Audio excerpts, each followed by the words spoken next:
Guys, இப்போ நம்ம ஜோப்பூர் பாரமுல்லா ஜோப்பூர்லேருந்து கிளம்பிட்டோம். அமர்நாத் நோக்கி போயிட்டுருக்கோங்க. ஸ்ரீநகரில் போய்ட்டு கேம்பில் ஆர்எஃப்ஐடி வாங்கிட்டு மேக்ஸிமம் இன்றைக்கி நைட்டு முடிஞ்சால் கிளம்பிடுவோம், இல்லைனா நாளைக்கு நைட்டு கிளம்புவோம்.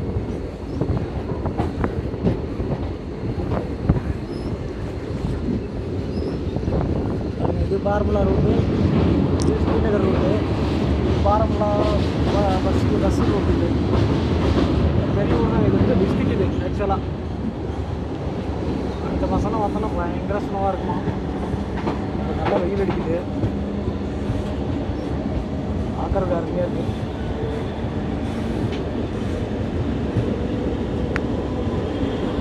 போக பார்த்தீங்கன்னா ஃபுல்லாக ஆப்பிள் கட்டு தான். செம்மையாக இருக்குது, சீனரிக்கு வந்து செம்மையாக இருக்குது.